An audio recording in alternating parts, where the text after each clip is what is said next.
Have you ever noticed how silence is treated like the polite cousin of truth?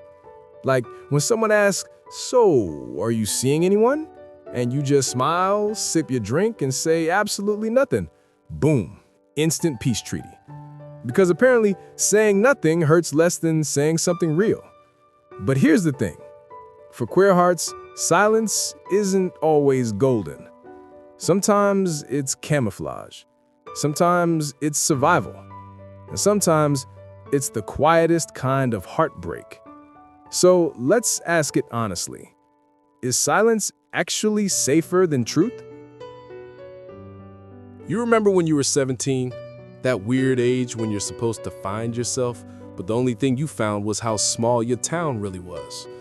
A place where the grocery store gossip traveled faster than Wi-Fi, and privacy was basically a myth. You were the good kid, the safe one, straight A student, teacher's favorite, the one who always said, "Yes, ma'am." You learned early that being perfect made people love you, or at least it kept them from asking questions. So you smiled, you nodded, you laughed at the right jokes, even when they scraped something raw inside you. Then came that one quiet evening. You were on the phone with your best friend, the person who knew everything about you except that one thing. And you said it, barely above a whisper. "Hey, I think I like guys." The silence on the other end wasn't loud. It was heavier, like gravity just doubled in your room. She didn't say, "That's okay." She didn't say, "I love you no matter what." She just laughed nervously, said, "Oh, you're so funny," and changed the topic. You laughed too, because what else could you do? You said, "Yeah, kidding," like it was all some dumb joke. But the joke was you, choking on a truth that suddenly felt too expensive to afford. After that, you started building walls made of small talk. At family dinners, when your uncle joked about real men, you laughed along. When your cousin bragged about his girlfriend, you said, "Yeah, I've been talking to someone too," and threw in a random girl's name. You told yourself it was easier this way. No awkward questions, no disappointed glances, no one suddenly looking at you like you changed the shape. Silence became your armor, shiny, strong, and invisible. And for a while it worked. People liked you, you fit in, you were normal. But the thing about armor is, it gets heavy. Every laugh you faked, every pronoun you switched, every secret you swallowed, they started stacking like bricks on your chest. You look in the mirror and see someone who had mastered the art of existing without ever actually living. You go to bed thinking, "At least I'm safe." But even safety started to sound like a prison. Because deep down, you knew the truth wasn't gone. It was just sitting quietly beside you. Seatbelt on, engine off, waiting for you to finally drive. It started small, like background noise you couldn't quite mute.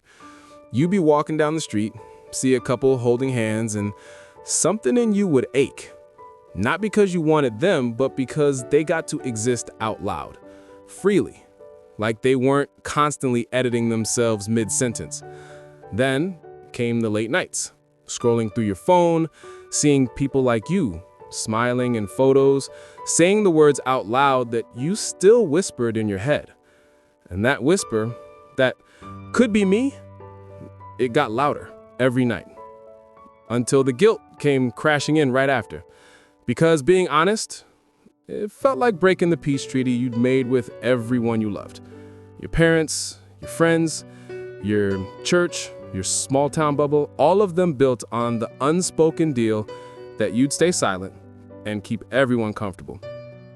So you became an actor, a really, really good one. You laughed when you wanted to cry. You switched pronouns mid-story like it was second nature. You even practiced in the mirror, how to talk, how to walk, how to sound normal.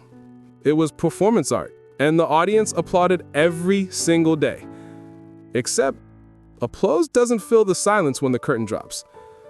One night, you couldn't sleep. You just lay there, staring at the ceiling, feeling your own heartbeat like it was trying to tell you something. And before you even knew why, the word slipped out. I'm gay. It wasn't loud. No dramatic music, no confetti from the sky. Just you, whispering into the dark. And for the first time, the silence that followed didn't feel scary. It felt real. Like your own voice had finally stopped waiting for permission to exist. You didn't suddenly feel brave. You didn't suddenly feel free. But you felt you. And maybe that was the beginning of everything. The realization didn't arrive like a thunderclap. It came quietly, in the small, almost forgettable moments. Like when your coworker mentioned her wife in a meeting and no one even blinked. No awkward silence, no pity smiles, just normal. Or that day you met someone, a new friend, who looked you in the eye and said, "Hey, you don't owe anyone your silence." And something about that sentence hit you harder than any sermon, any pep talk, any "it gets better" quote you'd ever scrolled past. Maybe the real danger wasn't in being heard, it was in spending your whole life muted. So, you started testing the waters. One small correction here, one honest word there. You said, "Actually, he's really sweet," when someone assumed your crush was a girl. You said it casually, like it wasn't a big deal, but your heart was pounding so hard you could hear it. And then, nothing exploded. The world didn't end. Your chair didn't burst into flames. Sure, some people got weirdly quiet. Some changed the topic faster than you could blink. But a few, the right few, just smiled and said, "Cool." Like it was the simplest, most obvious thing in the world. And that's when it hit you. Silence never protected you. It only delayed your freedom. Because truth doesn't destroy peace, it just rebuilds it, stronger this time. The kind of peace that doesn't depend on pretending. You realize that being honest might still be risky, but being invisible, that was killing you slowly. And maybe, just maybe, the kind of safety worth fighting for is the one where you finally get to breathe. Maybe silence does feel safer, like hiding under a blanket during a storm. You can still hear the thunder, but at least you can't see the lightning. But truth? Truth is both the storm and the sunrise that follows. It shakes the ground, it scares you, and then it shows you the world, brighter than you remembered. Sure, you lose some calm, but you gain air, you gain color, you gain yourself. Because one day, the fear fades, but your voice, your real voice, stays. And the people who love you, they'll adjust their hearing.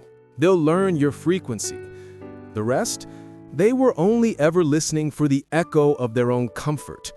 So now, when the world tells you to be quieter, ask yourself, is silence really safer or just easier? If you enjoyed this, I'm going to be posting a lot here. I would greatly appreciate it if you could subscribe. Thanks for watching.